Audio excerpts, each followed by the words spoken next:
Just a second. Just recording on YouTube as well. There we go. So yeah, this is being recorded on YouTube as well as Facebook Live, and I just wanted to give a little bit of a review of what we saw today at the rallies in Vancouver. I was at Broadway City Hall today with a few friends at the anti-racism rally that was held there.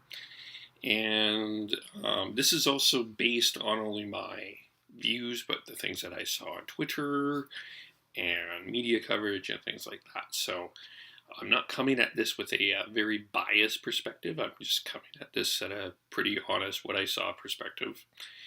And I'm going to build off something I wrote, you may have saw earlier about, on Facebook anyway, about snowflakes.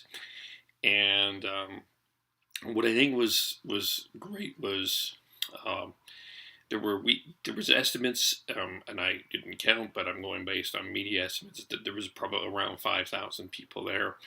In a very generally peaceful crowd that was gathering, and felt like there was, of course, some of your usual standbys there, which was really interesting. Of course, your unions, those type of people, the usual people that stand on anti-racism. Those people were there, but also it felt like there were some people there that were new to this process, and or not new to the process, but it felt like with all the events that were going on around last few weeks, that they were stepping out of their comfort zone and being a part of the process, and that was really interesting to see. So it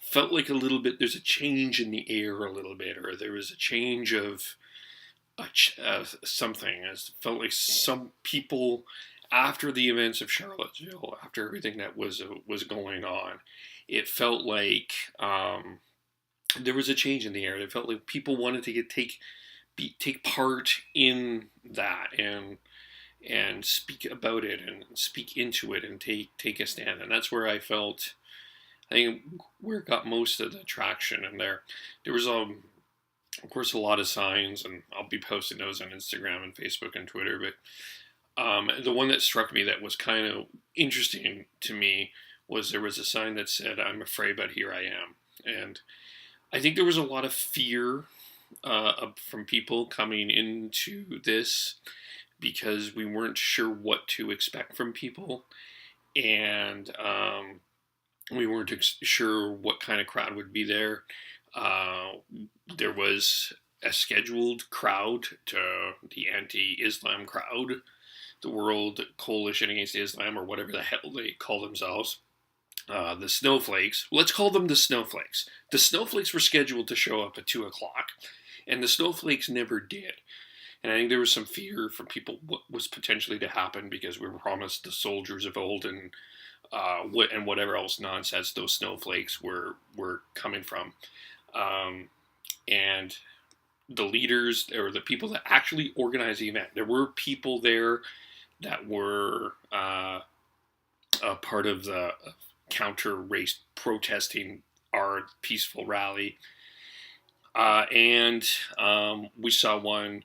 He walked through the crowd behind us on City Hall. We were on West 12th on that side, and he walked by and he had his sign ripped. But there wasn't anything pushing and shoving, but nothing too violent. A friend of mine told me about a couple of other people that were more closer to the front of City Hall, and they were chanting, "Go back to your mom's basement," which I thought it's a great chant. Go back to your mom's basement. Go back to your mom's basement. Go back to your mom's basement.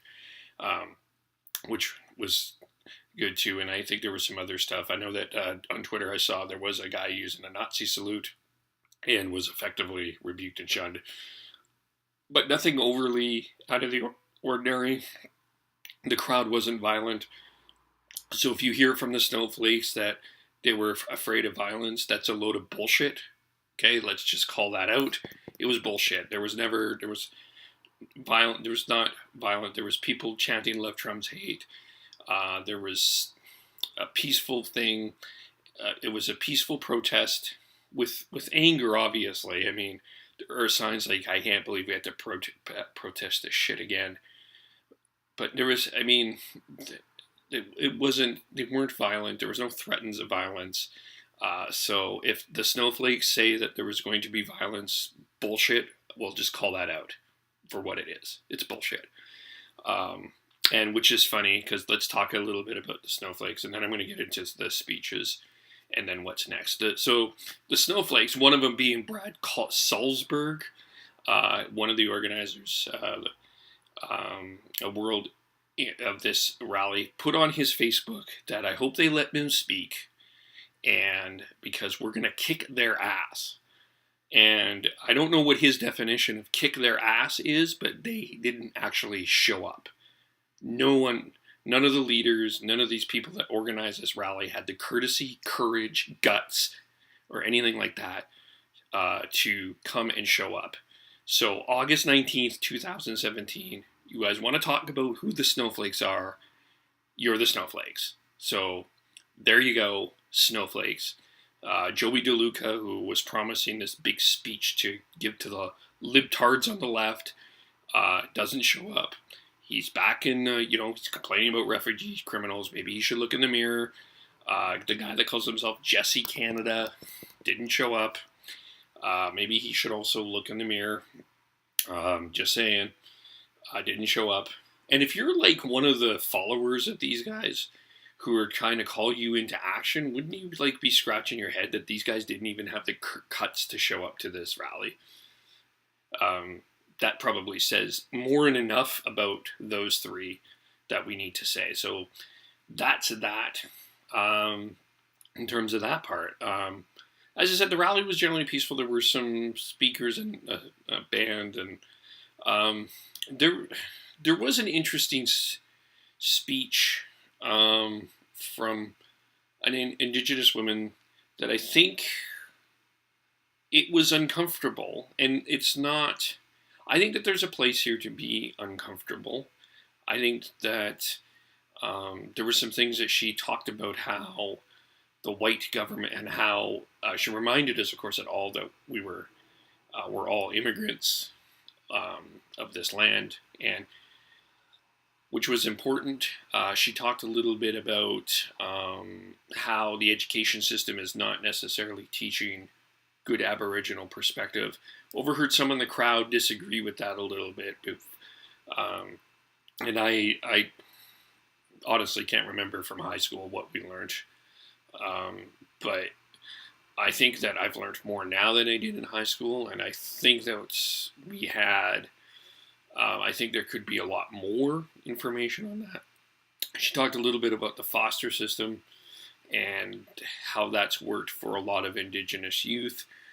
And that's her perspective that I'm not going to challenge, but I know a foster family that did actually adopt two Native children, and when two young children, and and that relationship turned out fantastic. But that's the minority in many cases. So, but it was interesting. And if you guys were there, you can certainly comment. But it felt like we were talking after, and it felt a little bit. I used the word tone deaf, and then I was corrected by using, maybe she was scolding us a little bit. And it felt weird in the crowd that took the time out of their afternoon to come and take a stand against racism and all of this stuff that we've been talking about for a long time, for her to come across with that tone. But maybe we needed to hear it too. And maybe we needed the reminder of the privilege that we have, certainly as me as a white male and everyone else, that there's still a lot of work to be done, and it's not necessarily just because we're able to stand out and put out a sign that necessarily gives us some sort of right or privilege, or saying that we're taking a stand against hate. And that leads us to my next point, which is, you know what, I appreciate the signs. There was some young kids there that were holding up signs from the quotes from the Dalai Lama. There was a lot of really great signs from a lot of profound thoughts there. A lot of people took that time. But the question and it's a tough question that I have to wonder about even for me, is what's our takeaway from that? Are we changing? Are we living that out, that sign out each and every day? We have signs that say love wins and love trumps hate and love does this and love does that. And that may all be true, in the Christian circles where if you're married and may have seen the signs of 1 Corinthians 13, love is patient, love is kind, etc., etc., etc. Love does not boast. It goes on and on and on. But are we really living that out? And that's what I'm left to inquire about going forward. Is this a moment in time that we took a stand against something that was extremely hateful, for sure, and we must continue to speak out against that? Or is this something that we're consistently being about as a community and as a culture, and as me as a person that is sharing this video with you? Are we doing that as well? So those were a few of my thoughts. The shout out also to the Vancouver Police Department, who did a wonderful job of making sure that place was safe and respectful. And so if you see them, I think give them a thank you. There were no incidents that I saw that were really out of the ordinary. Everyone was really friendly and wonderful. Nothing violent. People were talking to each other. Even people were sharing pot to each other. Oh, did I say that on a? Or people may have been sharing stuff. I don't know what stuff. Smoking stuff. People were sharing stories and learning from each other and having conversations. So all in all, I think this is a great day, and I think great for the city of Vancouver to take this step. Not surprising that Vancouver would do this,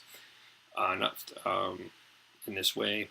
And as I said, so a shout out to the Vancouver Police Department. And of course, we don't see need to say anything more about who the snowflakes are. We know who they are. But if you guys were there, I know that a bunch of you were there, and I didn't get a chance to see you. I was taking pictures, wandering around, and missed you or whatever. But glad, especially Smitty. Sorry, Smitty, I missed you. Maybe we can do a podcast later about this.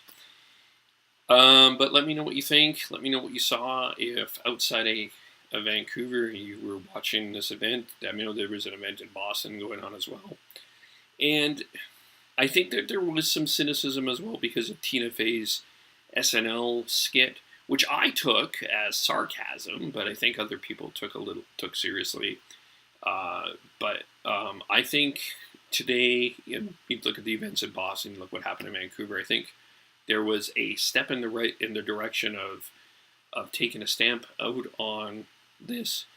But what happens moving forward is as important as today.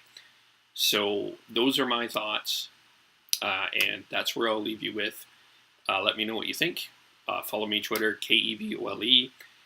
This is going on YouTube as well, so youtube.com, Kevin Olenek. You're probably a friend of mine on Facebook, Kevin Olenek. Instagram, Kevol, etc., etc., etc. And thanks for watching, and we will talk to you soon. Bye for now.